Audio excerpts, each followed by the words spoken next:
అనుదినమన్న శ్రోతలకు మన ప్రభువును రక్షకుడై ఉన్న యేసుక్రీస్తు యొక్క సరిసాటి లేని మహా గొప్ప పరిశుద్ధమైన నామం నందు శుభములు. నేడు 2024 సంవత్సరము సెప్టెంబర్ మాసము 4వ తారీఖు బుధవారం నాటి ధ్యానాంశము. దేవుని దూతలు ధైర్యపరుచుచున్నారు.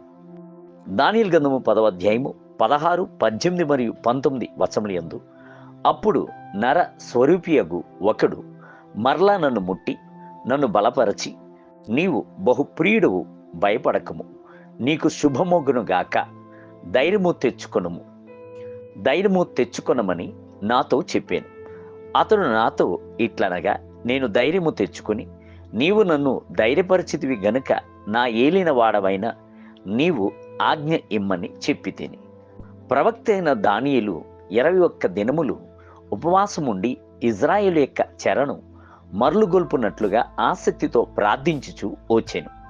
అంత్య దినముల యందు సంభవింపబోవుచున్నది ఏమిటి?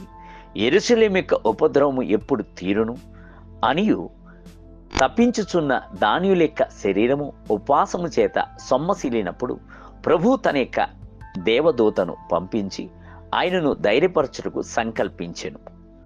మనము ప్రభు వద్దకు వచ్చుచున్నప్పుడు ఒక గొప్ప కుటుంబము వద్దకు వచ్చుచున్నాము.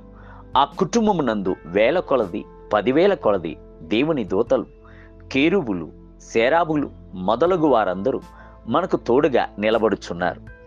అట్టి బలము గల దేవుని దూతలు ఎల్లప్పుడూ మనలను ధైర్యపరిచి బలపరుచుచున్నారు. దానియేలును ధైర్యపరిచిన ఆ దేవదూత ఎంత చక్కగా దానియేలుతో మాట్లాడెను అనుటను చూడుడి. బహుప్రియుడవగు దానియేలు అని పిలిచెను. ఆ దేవదూత అలాగున ధైర్యపరిచినప్పుడు వెంటనే దానియేలు ధైర్యము తెచ్చుకొంటకు బైబిల్ గ్రంథమునందు మనము చదువుచున్నాము. ధైర్యము తెచ్చుకొని నా ఏలినవాడవైన నీవు ఆజ్ఞయిమ్ము, నన్ను ధైర్యపరిచితివి అని దానియేలు చెప్పుటను బైబిల్ గ్రంథమునందు చదువుచున్నాము.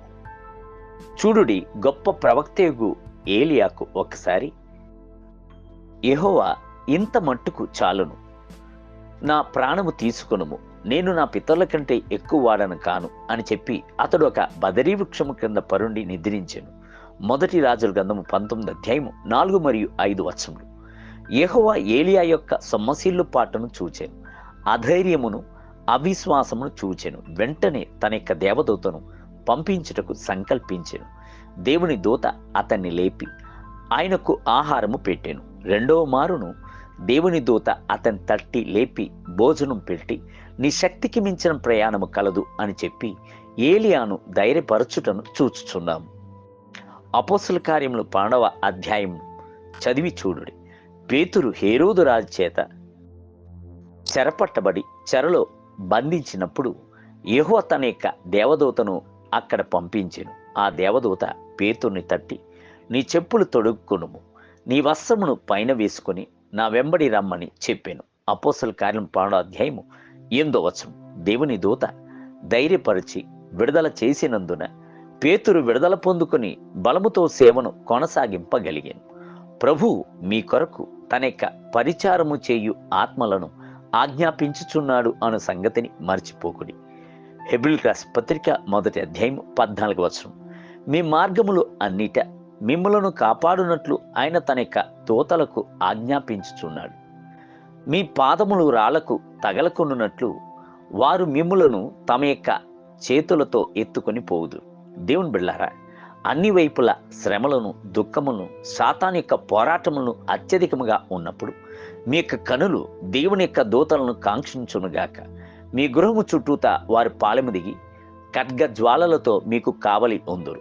నేటి ధ్యానమునకై వీరందరూ రక్షణయను స్వాస్యమును పొందబో వారికి పరిచారము చేయటకై పంపబడిన సేవకులైన ఆత్మల కారా. హెబ్రీయులకు రాసిన పత్రిక 1వ అధ్యాయం 14వ వచనం.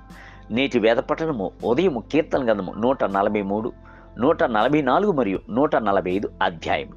సాయంత్రము కొరింథీయులకు రాసిన మొదటి పత్రిక 14వ అధ్యాయం 21 మొదలుకొని 40 వచనములు. ప్రభు మిమ్ములను దీవించునుగాక. ఆమేన్.